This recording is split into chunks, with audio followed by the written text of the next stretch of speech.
sabi nila, hindi ko sila turuan. Ilabas lang nila kung anong totoo. May pera ako sa bangko.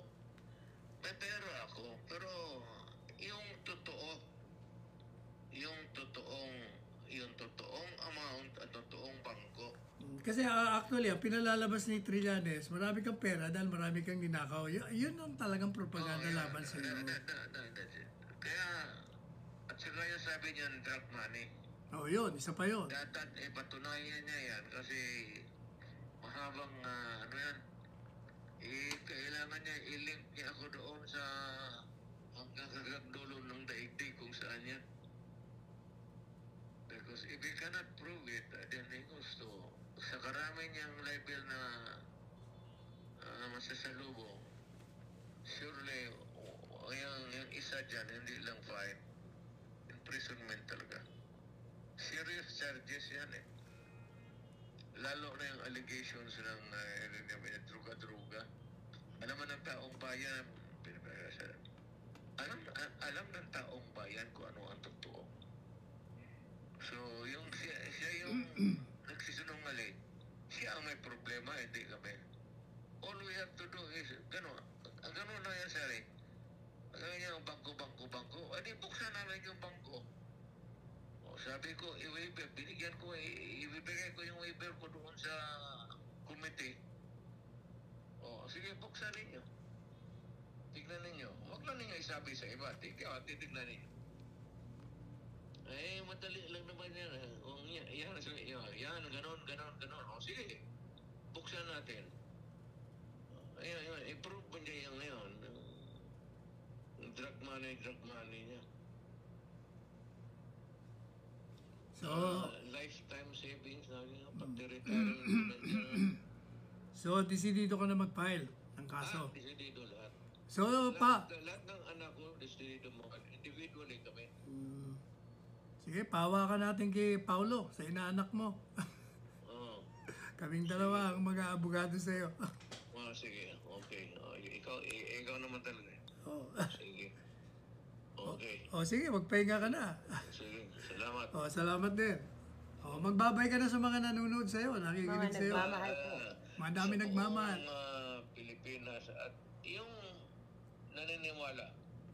Kung hindi kayo naniniwala sa akin, wala naman akong magawa. Hindi ko kayo mapili. Pero kung yung naniniwala sa yung katarungan at yung sa pagkatao ko, all you have to do is to go to Davao. At tingnan ninyo kung ano ang sitwasyon ko sa buhay. Malaman ninyo ang totoo. Alam mo ba, Presidente Duterte, yung TikTok ko kanina, umabot ako ng almost 9,000. Ano yan, incredible yan. Kasi ordinary, less than 1,000 lang eh. Hindi, nung pumasok ka, nawala na sila kasi dito Nandito sila ngayon.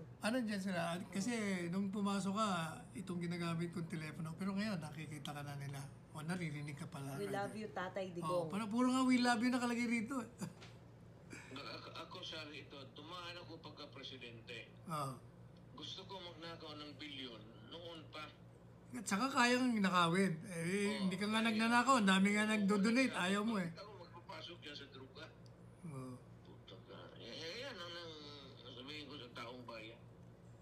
Kaya kong hakutin ang pera ng kung saan-saan nung presidente ako. Pero nung lumabas ako, taas no ako. Isang 5 centimos wala ako. Dinala na sobra sa bayad ng gobyerno sa akin. So, diyan tayo magtapos.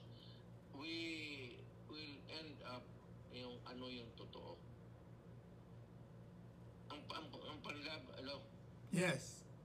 ang panlaban mo kay Trillanes, alam ko hindi naman lalaban ng barila niya kung hamunin ko. Definitely. Kita mo kahapon Takot. hawak ko pa na yung microphone, pa-dive na siya.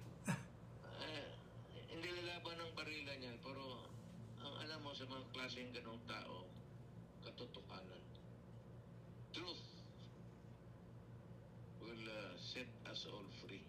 And truth will put him in jail. Sigurado yan.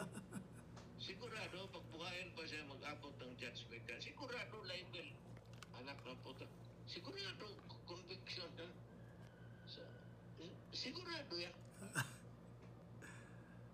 Kita yung mga summary niya, walang,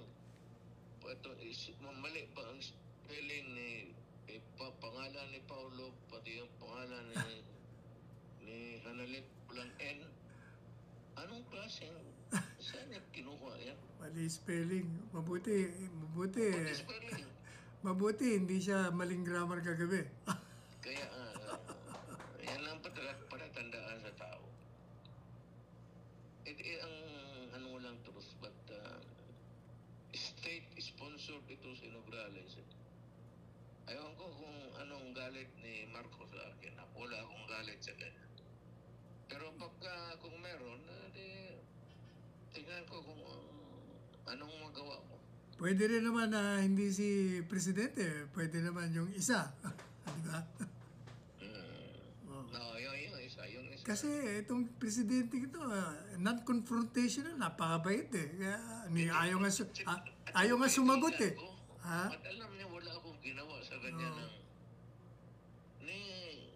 kunti mo lang salita, wala akong narinig.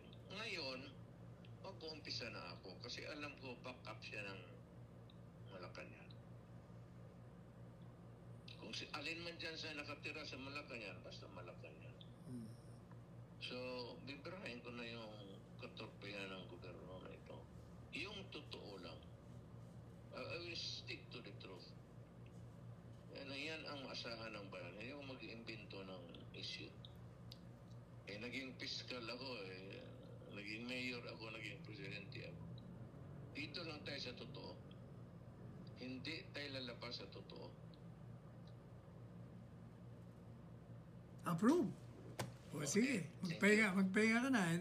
Bago ka umalis, magkita tayo. Okay. Alright, thank you. Thank you. Bye. Ayan, nakita nyo at narinig nyo. Narinig nyo si Presidente Duterte.